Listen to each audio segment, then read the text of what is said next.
오늘 계속해서 목요 성경 강의 이사야서 제 29강입니다. 오늘은 말씀의 보존의 약속과 섭리라는 제목으로 이사야서 제 29강을 하겠습니다. 일단은 이 이사야서 40장부터는 이제 새롭게 이 이사야서의 말씀이 바뀌는 걸 우리가 볼 수가 있어요. 그래서 제가 이사야서는 총 66장으로 되어 있는데 전반부 39장 그리고 후반부 29장이라고 말씀드렸죠. 이게 성경 66권하고 딱 맞습니다. 이게 참 신기한 거예요. 하나님께서 어떻게 이사야에게 영감을 주셔서 이렇게 성경이 만들어지기 약 한 700년, 그렇죠? 700년, 800년 전에 지금 이 하나님의 말씀이 66장으로 이렇게 주셨는데 이것이 정확하게 39장 그리고 뒤에 후반부 27장으로 나눠져요. 그런데 이제 후반부 27장은 신약의 이야기와 마찬가지입니다. 그래서 39장하고 40장은 느낌이나 이런 분위기가 이제 싹 바뀌는 거예요. 그래서 이제 이러한 부분들 때문에 39장까지는 어떤 이야기였습니까? 왕들이 죄를 짓고 타락하고 다시 하나님께서 회복시켜 주시고, 또한 히스기야 같은 경우는 교만했지만 하나님께서 또 회복시켜 주시고, 병들었는데 다시 회복시켜 주시고, 다시 교만함으로 인해서 이제 멸망이 예비되었고, 그렇죠? 이러한 약간 어둡고 뭔가 긴장감이 팽팽하게 있는 내용들이 39장까지의 말씀이라면 이제 40장부터는 새롭게 이제는 메시아의 오심과 앞으로 이 땅에 이루어질 하나님의 왕국에 대한 소망과 기쁨에 대한 이야기가 이제 시작이 됩니다. 그런데 이제 40장 같은 경우는요, 이제 제가 다음 주에 하겠지만, 다음 주가 아니고 그 다음 주에 하겠지만, 이 40장은 뭐라고 그럴까, 어떻게 보면 전체적으로 신약 전체를 이렇게 요약해 놓은 거라고 보시면 돼요. 그러니까 신약의 서론이다라고 볼 수 있습니다. 그래서 이 40장 말씀을 우리가 잘 공부를 하면 신약 성경의 대체적으로 신약 성경의 개론을 잡을 수가 있어요. 그래서 저희가 다음 주에는 이 이사야서 40장 전체를 가지고 한번 신약 개론에 대해서 한번 살펴보고자 합니다. 그래서 일반적으로 교회에서 신약 개론을 성도님들한테 잘 안 가르쳐 줍니다. 근데 이제 침례교회에서는 주로 신약 개론을 많이 가르쳐 드려요. 왜냐하면 개론을 모르면 신약 성경이 잘 보이지가 않기 때문에. 그래서 이제 저희는 신약 개론을 이제 다다음 주에 할 것이고요. 그래서 이제 오늘은요, 이 이사야서 29장에서 말씀의 보존과 약속과 섭리를 우리가 한번 보려고 해요. 이게 왜 중요하냐면 신약 개론이 잡히기 전에 하나님의 말씀에 대한 내가 확신과 하나님의 말씀이 절대 무오한 하나님의 진리라고 하는 것을 우리가 알 때에, 그러면 그 다음에 개론을 배워도 하나님의 말씀이 하나씩 나의 말씀으로 될 수가 있어요. 그래서 이제 오늘은 성경의 이제 무오성에 대해서 한번 잠깐 얘기하고자 하는데요. 이 이사야서가 전반부와 후반부로 나누어진 것 때문에 많은 학자들이 이사야서를 이제 어떻게 보냐면 제2 이사야, 제3 이사야 해가지고 앞에 전반부는 이사야 대언자가 썼는데 뒤에 후반부는 후대의 사람들이 어떻게 해요? 후대 사람들이 채워넣었다. 그러니까 후대에 이루어진 일들을 가지고 더해서 사람들이 썼다라고 하면서 성경이 절대로 모든 온전히 하나님의 말씀이 아니라 사람들이 거기에 무언가를 섞었다라고 하는 이런 학자들의 주장이 있습니다. 근데 이게 일반적으로 주로 신학교에서 가르쳐주는 내용이에요. 신학교에서 주로 가르쳐주는 게 뭐냐면 이 제2 이사야서, 이게 뭐 굉장히 무슨 큰 발견인 것처럼 막 가르쳐주거든요. 그런데 실제로는 그렇지 않습니다. 이사야서에서 39장에서 이제 하나님의 진노와 멸망에 대한 예언이 끝나고 그 다음에는 다시 오실 메시아에 대한 희망, 그리고 이스라엘의 회복에 대한 희망의 메시지를 하나님께서 주시는 거예요. 그러니까 정확하게 말하면 구약 성경은 어떻게 됩니까? 오실 예수님과 그리고 다시 또 오실 예수님에 대한 이야기예요. 그러면 신약 성경은 뭐냐면 오신 예수님과 그리고 다시 오실 예수님에 대한 이야기예요. 이해가 되시나요? 구약 성경은 오실 예수님, 아직 예수님이 오시지 않았잖아요. 그렇죠? 그래서 오실 예수님. 근데 그 오실 예수님을 보면서 하나님께서 뭘 보여주셨냐면 그 다음에 다시 오실 예수님까지 한꺼번에 보여주셨어요. 그래서 이렇게 구약 성도들은 지금의 교회 시대라든지 교회가 있을 거라는 것을 미처 발견을 못했습니다. 그러니까 이제 쉽게 말해서 이런 거예요. 우리가 여기 옆에 있는 이제 북한산을 볼 때 이렇게 볼 때는 아름다운 산인데 막상 가보면 골짜기가 이렇게 있잖아요. 그렇죠? 멀리서 보는 사람은 산에 가려져서 골짜기를 볼 수가 없어요. 그런데 그 산 속으로 들어간 사람은 골짜기를 볼 수가 있잖아요. 마치 이것처럼 구약 시대의 사람들은 산을 멀리서 보기 때문에 골짜기를 볼 수가 없는 거예요.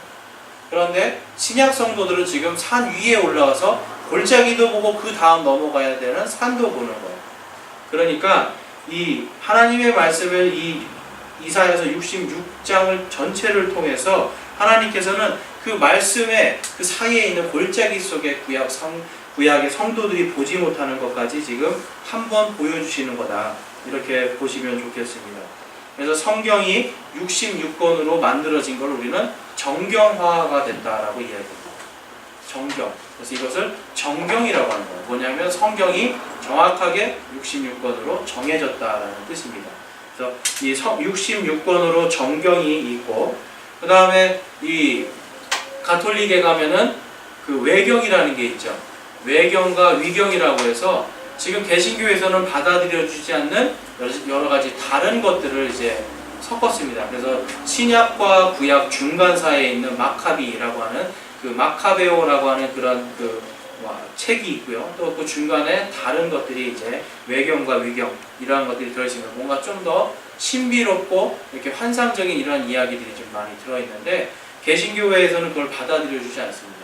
왜냐하면 교회들이 그 당시에 맨 처음에 성경을 썼을 때 이것은 복음이 아니라 이것은 진짜 하나님의 말씀이 아니다라고 했기 때문에 그거는 받아들여지지 않는 거예요. 그런데 오늘날에는 이제 학자들이 연구하면서 그런 것까지 끼워 넣은 것을 우리는 또 이 천주교 성경을 통해서 좀 알 수가 있습니다. 자, 그 다음에 이제 한번 보시면 이 성경에서 보면은 이 이사야서 같은 경우도 그렇고 요한계시록도 그렇고 전부 다 이제 앞으로 미래에 있을 일들에 대해서 이야기하고 또한 현재에 일어날 일들, 곧 가까이 아주 일어날 일들, 그리고 더 먼 미래, 그리고 다시 또 현재 이렇게 왔다 갔다 하는 것을 볼 수가 있습니다. 이게 바로 이 유대인들의 계시 문학이라는 거예요. 그러니까 계시록이라는 말 들어보셨죠? 그러니까 유대인의 계시 문학의 특징이라고 할 수가 있습니다. 그래서 요한계시록도 마찬가지로 현재, 미래, 그리고 과거, 다시 또 미래, 그리고 다시 현재, 다시 또 미래, 그리고 다시 현재 이렇게 왔다 갔다 해요. 근데 이 계시를 하나님께서 이렇게 주시는 이유가 뭐냐면 이 사람들의 생각 속에서 하나님의 말씀이 정말 그러한가라는 것을 더 정확하게 큰 그림, 그 다음에 작은 그림, 다시 또 더 큰 그림, 그리고 더 자세한 그림, 이렇게 하나님께서 입체적으로 보여주시기 위해서 그런 문학적인 기법을 쓰셨다는 걸 우리가 알 수가 있고, 오늘 이제 핵심 주제 말씀은 뭐냐면요, 풀은 마르고 꽃은 시드나 우리 하나님의 말씀은 영원토록 서리라라는 말씀입니다. 여러분, 이게 무슨 말씀이냐면요, 이제 이 앞절에 우리가 5절 말씀 읽었잖아요. 주의 영광이 나타나고 모든 육체가 함께 그것을 보리라. 주의 입이 그것을 말씀하셨느니라. 이 말씀은 뭐냐면 바로 우리가 육신의 부활을 말하는 겁니다. 그러니까 죄인들의 부활도 있고요. 그 다음에 이 예수 그리스도를 믿는 의인들의 부활이 성경에서 이야기하고 있는데, 모든 육체들이 부활을 해서 내 육신의 눈을 가지고 예수 그리스도의 재림을 보는데요. 그러니까 풀은 마르고 꽃은 시들고 다 없어지지만 예수님의 재림 시대에 새하늘과 새 땅으로 새롭게 창조된다고 성경에 말씀하신 것처럼 다 새롭게 되고 다 시들고 없어지지만 우리 하나님의 말씀은 영원토록 서리라라고 말씀합니다.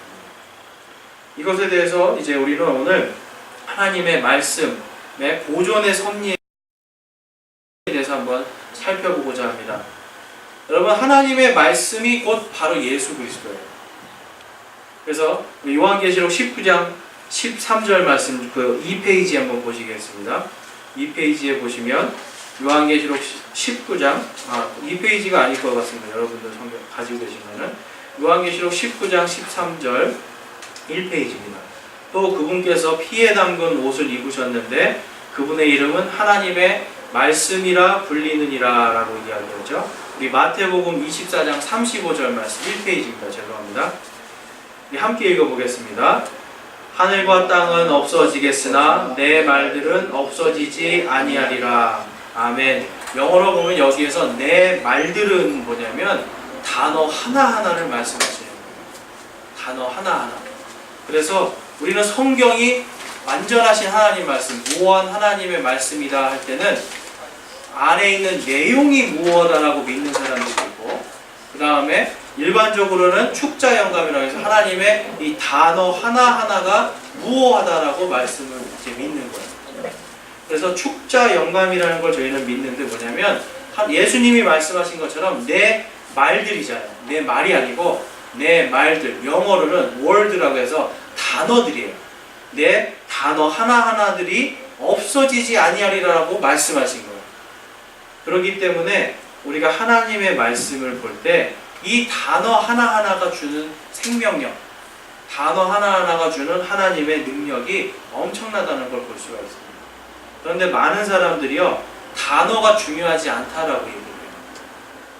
그래서 성경의 단어를 마음대로 바꿉니다. 마음대로 바꾸고 자기들이 원하는 신학적인 체계대로 지우기도 하고 더하기도 하고 하는 게 오늘날 성경이에요.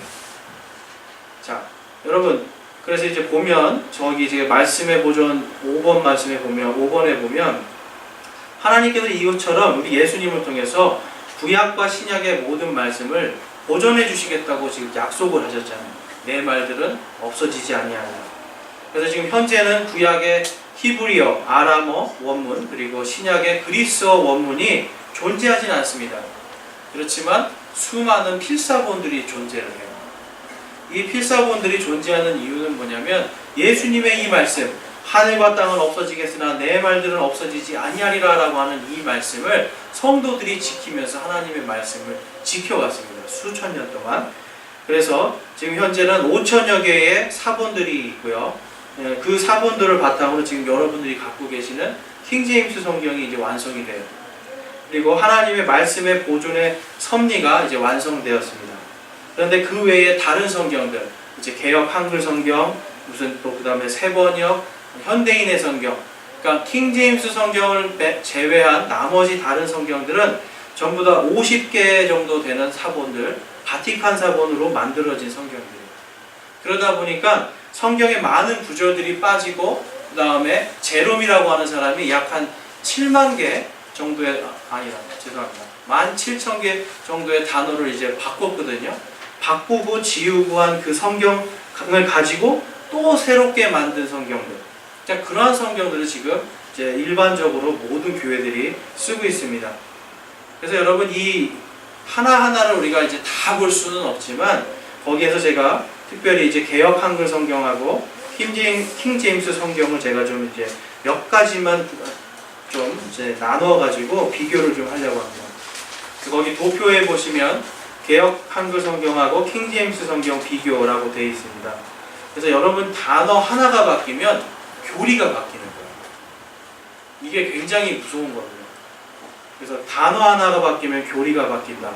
그래서 히브리서 6장 2절 말씀에 보면 개역 한글에 보면 세례들과 안수와 죽은 자의 부활과 영원한 심판에 관한 교훈의 털을 다시 닦지 말고 완전한데라고 이야기하는데요. 여기에 보면 여러분들이 세례와 교훈이라는 말이 있습니다. 이것이 이제 킹제임스 성경으로 가면 침례들에 관한 교리와 안수와 죽은 자들의 부활과 영원한 심판의 기초를 다시 놓지 말지니라 라고 이야기합니다. 여러분 이 말씀이 굉장히 무서운 말씀이에요. 자, 지금 여러분 세례와 침례라고 하는 것 자체가 완전히 다른데 지금 성경에서 뭐라고 말하냐면 침례와 침례들에 관한 교리를 바꾸지 말라고 얘기하고 안수와 죽은 자들의 부활과 영원한 심판의 기초를 다시 놓지 말라고 이야기하는 겁니다. 성경 어디에도 예수님께서 세례를 받은 흔적이 없어요. 물속에 들어가시고 물속에서 나오세요. 빌립 집사도 에티오피아 내시를 침례를 줄 때 물속으로 들어가서 물속에서 나옵니다. 그래서 여러분들이 받은 침례가 하나님께서 처음에 주신 침례의 교리였어요. 근데 이것이 4세기에 카톨릭이 생기면서 유아 세례를 주기 시작하면서 모든 사람들에게 세례를 줬거든요. 그러면서 세례에 대한 교리를 다시 놔버린 겁니다. 그러니까 여기서는 지금 성경에서 분명히 침례에 관한 교리를 다시 놓지 말아라고 이야기했는데 정면으로 대적을 하는 거죠. 그래서 세례라고 하는 부분이 지금 많은 교회들, 특히 한국은 너무나 이제 장로교회라든지 다른 일반 개신교회들이 너무 크기 때문에 그게 당연한 것처럼 돼서 모든 성경이 세례로 되어 있잖아요. 그러니까 교리가 다 세례로 바뀌는 거예요. 그래서 미국에서 어떤 일이 있었냐면 한인교회들이 이제 한인 침례교회들이 사람들이 성경을 갖고 오는데 목사님은 침례라고 있는데 다 성경에 세례라고 써 있잖아요. 그러니까 예배 중에 성도들이 손을 들었어요. 아니 목사님 성경에 분명히 세례라고 써 있는데 왜 자꾸 침례 그러니까 목사님 잘못 읽는 거 아닙니까? 그래서 그 목사님이 대한성서공회에다 전화를 해서 침례교 성경을 보내주십시오 해서 침례교 성경을 사왔어요. 그래서 보십시오 여러분, 여기 똑같은 대한성서공회인데 이 성경책은 침례라고 써 있으니까 침례가 맞죠? 그러는 거예요. 그러니까 성도들이 헷갈리는 거예요. 아니 분명히 우리 성경에 세례인데 또 왜 같은 회사에서 또 이건 침례로 나오냐? 이렇게 하는 거예요. 그런데 우리가 다 하나하나 누구를 비판하지 않는 게 아니라 세례라는 말 하나 때문에도 벌써 교리가 다 바뀌어버려요. 그런데 여기에 보면 교리에 대한 부분인데 요거를 교훈으로 바꿔버립니다. 교리가 굉장히 중요한 거예요.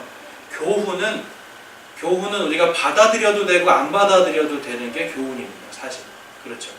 그런데 성경의 교리는 반드시 우리가 그것을 받아들이고 지켜야 되는 성도의 도리가 바로 교리예요. 그렇기 때문에 교훈이 아니라 교리라는 이 단어 하나에서 엄청난 힘이 있는 건데 이것을 교훈으로 바꾸기 때문에 그냥 대충 넘어가도 되는구나 라고 생각을 하는 겁니다. 그래서 안수에 대한 교리들도 제가 더 깊이 들어가면 많은 것들이 성경하고는 다르게 지금 안수가 이루어지고 있는 부분들이 있습니다. 그 다음에 마태복음으로 가볼게요. 자, 여러분 마태복음 지금 제가 개역 한글 왼쪽 그리고 킹제임스 성경 오른쪽 놨는데 글자의 양이 어떻습니까? 글자의 양이 확연하게 다르죠? 그렇죠? 글자의 양이 확연하게 다른 거는 제가 거기 빨간색으로 쳐놓은 부분들이 지워졌기 때문에 그런 일들이 일어나는 거예요. 빨간색으로 쳐놓았던 부분입니다. 우리 빨간색으로 쳐놓은 부분이 지금 뭘 얘기하는 거죠? 우리 한번 읽어볼까요? 빨간색으로 쳐있는 거 함께 읽어볼게요. 나를 잠기게 한 그 침례로 너희가 침례를 받을 수 있느냐. 지금 이게 22절, 23절 마태복음 20장 22절, 23절에 계속해서 이 두 가지 부분의 말씀이 분명히 있는데도 불구하고 침례라는 부분을 인정을 못하겠으니까 빼버린 거예요. 그래서 개역 한글 성경에는 나를 잠기게 한 그 침례로 라는 말씀이 없는 거예요. 만약에 이 말씀이 들어가 있으면 반대로 이제 사람들이 하겠죠.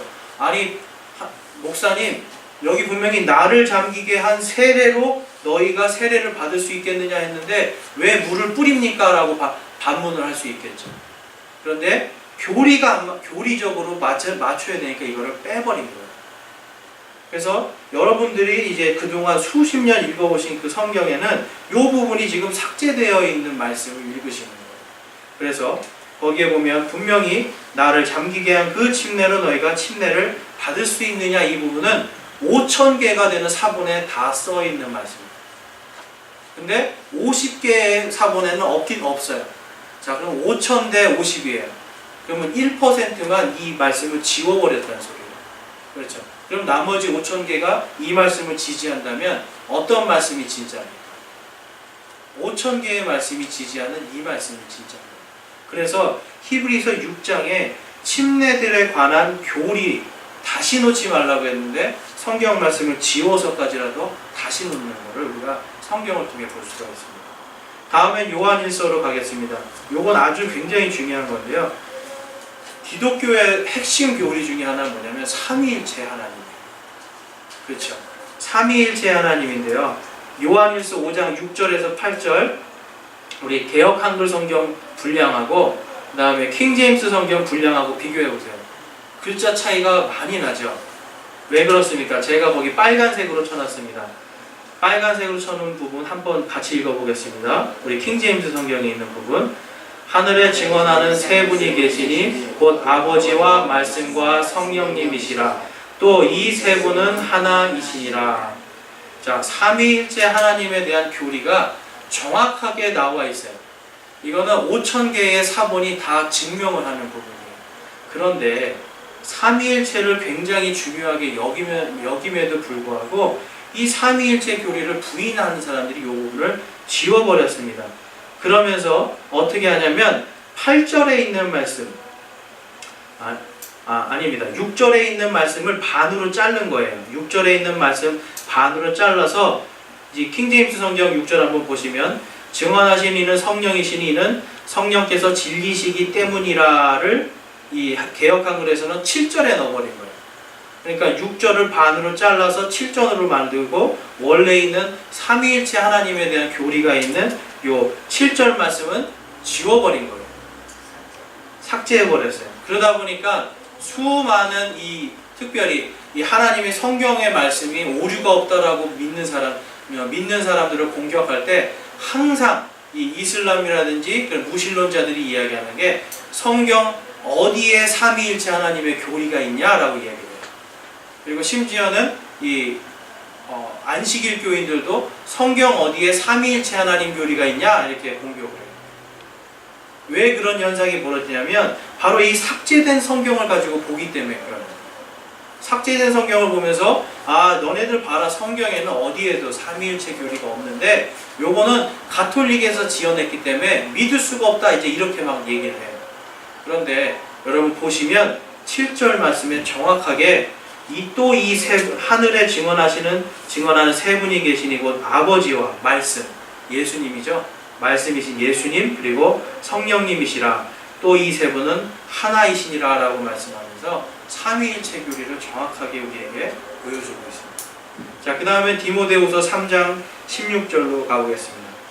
여기서 보면 이제 거기 개역 한글 성경 왼쪽에 보면 모든 성경은 하나님의 감동으로 된 것으로 교훈과 책망과 바르게 함과 의로 교육하기에 유익하니라고 이야기하고 있는데, 이 킹제임스 성경에서는 모든 성경은 하나님의 영감으로 주신 것으로 교리와 책망과 바로잡음과 의로 교육하기에 유익하니라고 이야기합니다. 여러분, 여기에서 영감이라고 하는 부분, 그 다음에 감동이라고 하는 부분은 이걸 이렇게 굳이 나눠서 제가 설명을 하지 않겠습니다. 왜냐하면 감동은 내가 뭔가 감동이 돼서 내 스스로 쓰는 거예요. 그런데 영감이라는 건 뭐냐면 하나님께서 영적인 영적인 감동을 주시는 거예요. 그래서 내가 전인격적으로 나의 혼을 다해서 하나님의 말씀을 대필해서 쓰는 것이 바로 영감입니다. 그러니까 시를 쓰시는 분들은 잘 아시죠? 뭔가의 영감을 받았을 때는 굉장히 글이 잘 써지는데 영감을 받지 않을 때는 어때요? 이게 글이 아무리 써도 되지 않거든요. 하나님께서 이 성경 기록자들 한 사람 한 사람의 그 개성을 그대로 살려서 영감을 주심으로 이 성경이 쓰여졌고요. 그 다음에 교훈이 아니라 교리로 책망을 하는 거예요. 그러니까 성경을 교훈집으로 생각하는 사람들이 있어요. 성경책을 이거는 정말 하나님이 주신 좋은 책이다. 특히 이 도올 김용옥 같은 사람들, 예수님의 말씀에서 다 빼고 여기에서 우리가 받아들일 만한 좋은 말씀만 받아들이면 된다라고 하는 사람들이 있어요. 그런 사람들이 뭐냐면 바로 들고 나오는 게 바로 성경이 이 교훈과 책망, 그러니까 교훈을 주는 책이라는 마음을 가지는 거예요. 그런데 성경은 교훈이 아니라 교리책입니다. 그래서 성경에서 많은 사람들이 교리 그러면 딱딱하고 지루하고 재미없는 걸로 생각하는데 교리가 빠지면 기독교는 설 수가 없어요. 자, 여러분들이 지금 굉장히 많은 부분 중에 지금 아주 그냥 일부 0.01%만 보신 거예요. 지금 아주 일부만 봤는데도 벌써 성경의 말씀이 다른 걸 아시겠죠. 자, 성경의 말씀이요, 여러분, 제가 킹제임스 성경에 대해서 이야기하는 부분이 뭐냐면 이게 성경의 권위를 가지고 기준이 된다는 거예요. 생각해 보세요. 많은 사람들이 자기 마음대로 글씨를 단어들을 바꿔서 써놓고 뺐다 넣었다 한다고 해보세요. 이게 한 100년 지나가면 어떻게 될까요? 뭐가 진짜 하나님의 말씀인지 아무도 몰라요. 어떤 게 진짜 하나님의 말씀이고 어떤 게 성경의 교리인지 아무도 알 수가 없는데 그 기준점이 지금 없어져 가고 있다는 거예요. 지금 계속해서 성경들은 바뀌고 있는데요. 6번에 보시면 이제 바티칸 사본 계열의 성경에 삭제된 구절들, 그래서 개역 한글, 새번역, 현대인의 성경, 이제 영어 버전은 NIV, ESV 등등 뭐 개역 개정도 마찬가지예요. 그러니까 킹제임스 성경을 제외한 거의 이 세상의 대부분의 성경은 이 13개의 구절이 다 빠져 있습니다. 그래서 성경에 보시면 그동안 여러분들 읽으셨던 성경에 보면 없음이라는 성경 구절 보셨죠, 여러분? 자, 없음, 그리고 이제 조그맣게 밑에 가면 별표로 어떤 사본에는 있음 이렇게 하죠. 자, 어떤 사본에는 있는데 그 어떤 사본이 뭐냐면 5,000개의 사본에는 있다는 소리예요. 그런데 50개의 성경에는 사본에는 없으니까 그냥 없음이라고 써놓는 거예요. 이게 말이 안 되는 거죠. 그렇죠. 오히려 많은 성경, 굉장히 많은 자료들은 무시가 되고 바티칸에서 만들어낸 이 바티칸 계열의 사본들은 이 정경으로 받아들이면서 이 없음도 그냥 받아들여지는 거예요. 그러니까 많은 사람들이 없음을 그냥 없는가 보다 하는데 없는 게 아니죠. 왜냐하면 저게 분명히 절수가 번호가 다 매겨져 있잖아요. 그렇죠? 번호가 있다는 건 반드시 있었다라는 소리인데요. 여기에 보면 이 13개의 구절에서 한번 보겠습니다. 마태복음 그 2번에 보면 사람의 아들은 예수님입니다. 잃어버린 것을 구원하려고 왔느니라 라고 말씀합니다. 예수님께서 잃어버린 자들, 하나님과의 관계가 끊어진 그러한 잃어버린 자들을 구원하려고 왔느니라고 하는 정확한 본인이 구원의 대상자가 누군가를 말씀하시는 거예요. 그 다음에 23절 3번에 보면 14절에 보면 23장 14절에 보면 서기관과 바리새인들 위선자들아 너희에게 화가 있을지어다 너희가 과부들의 집을 삼키고 거칠애로 길게 기도하나니 그런즉 너희가 더 큰 정죄를 받으리라. 이 말씀이 삭제가 된 거예요. 근데 이 말씀이 왜 삭제가 됐는지 우리가 정확하게 알 수 없지만 실질적으로 이 중세 시대에 이 로만 캐톨릭 교회들은 과부들의 집을 다 뺏었습니다. 마녀 사냥이라는 거. 그러니까 마녀라고 죄를 뒤집어 씌워가지고 과부들의 집을 뺏고 그리고 거칠애로 길게 기도하는 일들이 있었어요. 그래서 그러한 부분들이 자기들이 걸리기 때문에 뺐는지 몰라도 아무튼 이 부분이 빠졌고요. 그 다음에 마가복음 9장이 굉장히 중요한 구절이에요. 거기에서는 9장 44절 거기에서는 그들의 벌레도 죽지 아니하고 불도 꺼지지 아니하느니라 라고 얘기하면서 지옥에 대한 부분을 지금 말씀하고 있어요. 그런데 여러분들이 보통 아시겠지만 일반적으로 많은 성경들이 지옥이란 단어를 쓰지 않습니다. 음부 아니면 수월 이런 말들 그런 말들 쓰면서 지옥이라는 걸 구체적으로 말을 하지 않아요. 왜냐하면 지옥을 믿지 않는 사람들이 이 부분을 지워버리는 거예요. 지옥을 믿지 않는 사람들이 이 부분을 지운 부분이 있고요. 그 다음에 이제 쭉 내려가서요. 사도행전 8장 37절에 보면 빌립이 이르되 10번입니다. 10번 빌립이 이르되 만일 그대가 마음을 다하여 믿으면 받을 수 있느니라 하니 그가 응답하여 이르되 예수 그리스도께서 하나님의 아들이심을 내가 믿노라 하니라 라고 하는 이 부분이 삭제가 되었습니다. 왜 삭제가 되었냐면 이 세례를 받을 때 여러분 여기 세례 받으신 분들이 계시죠. 처음에 무엇을 하죠? 학습문답, 뭐 교리문답 이런 걸 하잖아요. 그렇죠? 교리문답 이런 것들을 다 하고 뭔가 교회에 열심히 나오고 통과해야 그 다음에 세례를 주잖아요. 근데 성경에는 그런 부분이 전혀 없습니다. 예수 그리스도를 믿고 구원받으면 그 즉시로 받을 수 있는 거예요. 그러니까 그러한 교리들을 가리기 위해서 이 부분이 또 삭제가 됩니다. 그래서 여러분들이 이제 거기에 보면은 이제 많은 것들이 있는데요. 로마서 16장 24절 이 말씀도 우리 주 예수 그리스도의 은혜가 너희 모두와 함께 있기를 원하노라 아멘 하는 이 부분이 삭제가 되어버립니다. 그러니까 예수 그리스도의 그 신성에 대한 부분, 은혜에 대한 부분들, 믿지 못하는 사람들이 이러한 부분들을 삭제해버리고 침례가 싫으니까 또 삭제해버리고 자기들의 교리대로 마음대로 지금 삭제를 해버리는 겁니다. 그래서 7번에 보시면 제가 사진을 하나 붙여놨는데 거기에 보면 이제 지워진 흔적, 이게 흑백으로 나와서 잘 보이지 않는데요. 이렇게 지운 흔적들이 있어요. 사본들 중에 보면.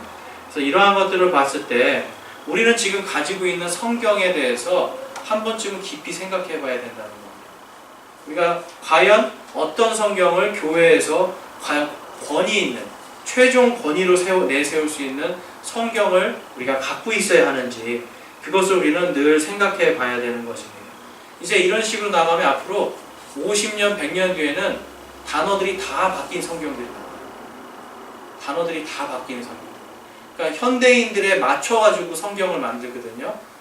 우리가 현대인의 성경이라고 해서 왜 쉽게 막 풀면 되게 좋을 것 같잖아요. 그런데 쉽게 풀어버리면 성경의 내용이 다 희석이 돼버립니다. 그래서 사실은 여러분들 성경 보실 때 현대인의 성경 이렇게 다 풀어버린 성경들을 보시면 정확한 뜻을 잘 알 수가 없어요. 오히려. 자, 그래서 거기에 보면 이제 하나님께서 말씀을 보존해 주시겠다고 약속한 부분들이 시편부터 해서 요한 2서까지 굉장히 많은 부분들에서 구약에서부터 신약까지 하나님께서 자신의 말씀을 순수하게 지키고 모든 세대에 전해지도록 하겠다라고 약속을 하셨어요. 자, 여러분 하나님께서 약속하신 거 되돌리시나요? 하나님의 약속하신 것은 절대로 되돌리시지 않습니다. 그래서 우리가 보존의 섭리와 하나님의 이 주신 말씀이 완전한 하나님의 말씀, 단어 하나하나까지도 하나님께서 보존해 주신다는 걸 우리가 믿을 때에 이 하나님께서 약속하신 것도 함께 믿을 수가 있게 되는 겁니다. 자, 거기 보면 제가 사진에 전에도 한번 보여드렸지만 이제 신의 사본 마가복음 16장 9절에서 20절, 이게 항상 제일 이슈가 되는 거예요. 여러분 이제 개역 한글이나 개역 개정판 다 가보시면 요 구절에 원래는 없음 뭐 이렇게 나와 있어요. 그리고 후대에 추가되었음 이렇게 요 구절. 그러니까 마가복음 우리 16장 한번 가보겠습니다. 마가복음 16장 한번 펴보세요. 마가복음 16장 9절 말씀. 자, 이 부분이 만약에 후대에 넣어졌다라고 하고 이 부분이 원래 없었다라고 한다면 우리의 복음이 완전히 달라지는 거예요.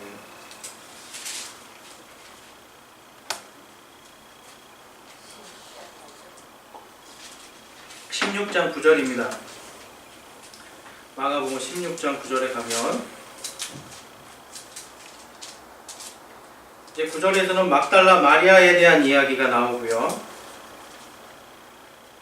자, 네, 한번 읽어보겠습니다. 우리 16장 9절에서 10절 말씀만 한번 읽어보겠습니다.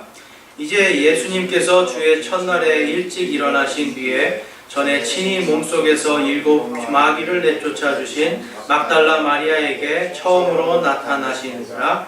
그녀가 가서 그분과 함께 하던 사람들이 애곡하며 슬피 울고 있을 때에 그들에게 고하였는데 11절입니다.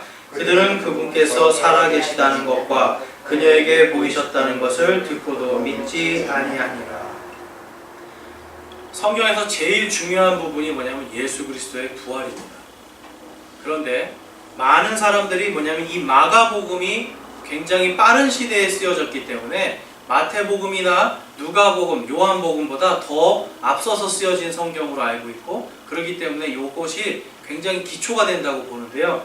만약에 여러분 9절부터 20절까지 지금 보면은 만약에 이 내용이 없다라고 한다면, 원래 없었다라고 한다면 예수 그리스도의 부활을 부인하는 겁니다.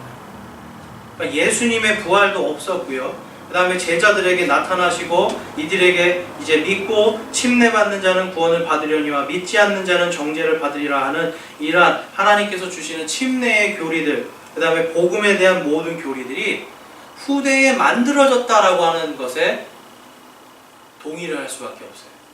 그래서 오늘날 많은 성경학자들이 예수님의 부활은, 특별히 예수님의 부활은 후대에 만들어진 이야기다라고 이야기를 합니다. 그래서 부활에 대해서 믿지 못할 것 이야기하고, 신학교에서는 절대로 성도들에게 가르치지 말라라고 하는 게 바로 이 구절이에요. 그러니까 성경의 무엇성, 성경이 완전하신 하나님의 말씀이라고 못 믿게 만드는 게 오늘날 신학교에서 제일 많이 다루는 부분입니다. 그런데 이것은 분명히 말씀드리지만 5,000개의 사본은 분명하게 마가복음 16장 9절에서 20절까지의 말씀을 다루고 있다는 거예요. 그래서 여러분들 성경에 보면 작은 각주들이 원래 없었음, 뭐 나중에 후대에 추가됐음 하는 이러한 각주들이 있습니다. 그래서 그러한 각주들은 그냥 무시하시면 됩니다. 믿을 수가 없는 이야기죠. 자, 왜 그러냐면 시편 12편 6절에서 7절 말씀 제가 먼저 읽어보겠습니다. 주의 말씀들은 순수한 말씀들이니 흙도가니에서 정제하여 7번 순수하게 만든 은 같도다. 오 주여, 주께서 그것들을 지키시며 주께서 그것들을 이 세대로부터 영원히 보존하시리이다 라고 말씀하죠. 그러니까 주님께서 영원히 이 말씀을 보존하시겠다라고 하는데, 많은 사람들이 여기서 주님의 이 말씀이 뭐냐면 내용이라고 해요. 복음의 내용을 보존하시겠다라고 이야기했다라고 이야기하는데, 실질적으로 유대인들은 그렇게 받아들이지 않았습니다. 유대인들의 제일 정통이 있는, 가장 권위 있는 사본이 마소라 사본인데, 그거는 처음에 모세가 썼을 때부터 지금까지 단어 하나하나를 전혀 정확하게 쓰기 위해서 유대인들이 지금까지 계속 그거를 지키고 보존하고 있어요. 왜 그렇습니까? 말씀 하나가 틀리면 교리가 다 틀려지기 때문에. 그래서 하나님께서 이 말씀 주신 걸 그대로 믿고 유대인들은 단어 하나하나를 다 살리고 보존하려고 애를 썼던 거예요. 내용이 아닙니다. 단어 하나하나들입니다. 그래서 성경에 보면 신약시대 때 서기관들이 굉장히 큰 권력을 갖고 있었던 게 뭐냐면 바로 이 율법을 그들이 하나하나 단어 하나하나를 정확하게 거룩하게 지키기 위해서 애쓰는 자들이었기 때문에 그들이 종교적인 힘을 가질 수가 있었던 것입니다.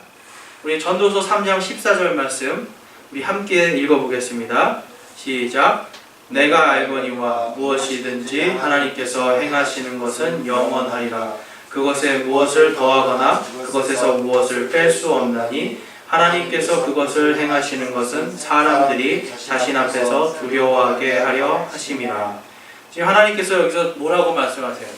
넣을 수도 없고 더할 수도 없고 뺄 수도 없는데, 그 이유는 뭐냐면 하나님께서 사람들이 자신의 앞에서 두려워하게 하려 함이라 라고 말씀하는 거예요. 그러니까 하나님의 말씀에 더할 수도 없고 뺄 수도 없는데, 앞에서 우리는 무엇을 봤죠? 하나님의 말씀을 빼고 그 다음에 단어를 바꾸는 걸 봤습니다. 그러니까 하나님을 지금 두려워하지 않는 사람들이 이러한 일들을 하고 있어요. 이러한 일들. 그래서 개역 한글에서 개역 개정으로 갈 때도 17,000개 정도의 단어를 다 바꿔버렸습니다. 그러니까 쉽게 바꿀 수 있는 거예요. 성경 말씀을. 그게 왜 그런 일이 벌어지냐면 하나님을 두려워하지 않기 때문에. 단어 하나하나가 얼마나 소중한 것인데 그것을 17,000개를 그냥 싹 바꿔버리는 거예요.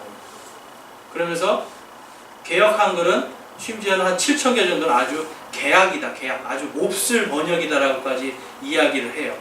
대한 성서공회에서. 그 이유가 뭡니까? 개역 개정판을 팔기 위해서 그러는 거거든요. 그러니까 하나님의 말씀을 그렇게 쉽게 넣었다 뺐다 지우고 마음대로 지금 할 수 있는 권한을 아무도 그들에게 주지 않았는데, 오늘날 많은 성경 장사를 하는 사람들이 그러한 일들을 하고 있다는 거예요. 자, 마태복음 5장 17절 말씀 함께 읽어보겠습니다. 진실로 내가 너희에게 이르노니 하늘과 땅이 없어지기 전에는 율법의 1.1획도 결코 없어지지 아니하고 마침내 다 성취되리라. 아멘. 1.1획입니다. 이제는 단어를 넘어서 이 점과 획까지도, 이 히브리어는요, 그리고 그리스어는 점과 획이 바뀌면 완전히 다른 말이 돼요. 완전히 다른 말이에요. 그렇기 때문에 1.2획도 결코 없어지지 아니하게 하겠다고 지금 예수님께서 약속을 하신 거예요. 우리는 이 약속이 그렇다면 오늘날 그러한 성경이 있는가를 늘 생각해 봐야 되겠죠. 그래서 하나님께서는 보존의 섭리를 통해서 1611년도에 이 킹제임스 성경이 그 5,000개의 사본들을 다 조합하고, 그 다음에 빠진 부분들은 또 당시에 그 유명한 그리스의 이런 그리스어와 히브리어 학자들을 동원해서 그 사라진 말씀들도 다 갖다가 맞춰서 넣어서 완전하게 하나님의 말씀을 보존을 한 것을 우리는 볼 수가 있습니다. 그래서 런던 침례교 고백을 한번 보면요, 여기서 이제 킹제임스 성경에 관한 글입니다. 당시에는 킹제임스 성경밖에 없었어요. 그래서 히브리어, 옛적에 하나님의 친백성이 사용하던 언어, 이 히브리어로 된 구약 성경과 그리스어로 된 신약 성경은 하나님의 영감과 특별한 돌보심 하에서 모든 세대를 통해 순수하게 보존되었다. 그러므로 이 성경책은 인증된 것이다 라고 말합니다. 그래서 이 킹제임스 성경 우리가 흥정역이라고도 부르고 권위역이라고도 불러요. 왜 그러냐면 교회가 이것을 인정한 거예요. 이 권위를. 이 세상에 수많은 성경이 있습니다. 영어 성경 300개가 있어요. 그러면 그 중에서 과연 어떤 게 기준이 되어야 될까? 자, 여러분 한글 성경이 지금 한 10개 이상 되는데요. 과연 어떤 게 여러분들의 마음속에 권위를 가진, 최종 권위를 가진 성경입니까? 어떤 버전입니까? 우리는 한 번도 그런 생각을 안 해봐요. 그냥 성경이니까 읽지라고 생각합니다. 그런데 그게 아니라 단어 하나하나가 하나님께서 영감을 주셔서 처음에 쓰여졌던 그 영감이 그대로 살아있는 성경, 교리가 살아있고 하나님의 말씀이 살아있는 그 기준이 되는 성경이 필요하다는 거예요. 그런데 오늘날에도 그렇고 지난 400년 이상을 유일하게 교회에서 가장 기준이 되고 기본이 되는 성경, 모든 것이 다 바뀌어도 바뀌지 않은 성경으로 이제 킹제임스 성경을 두고 있습니다. 그래서 우리는 이것을 권위역이다라고 이야기합니다. 그래서 킹제임스 성경이 가지고 있는 그런 장점들이 있다라는 겁니다. 그래서 주의 말씀은요 절대로 오류가 있어서는 안 됩니다.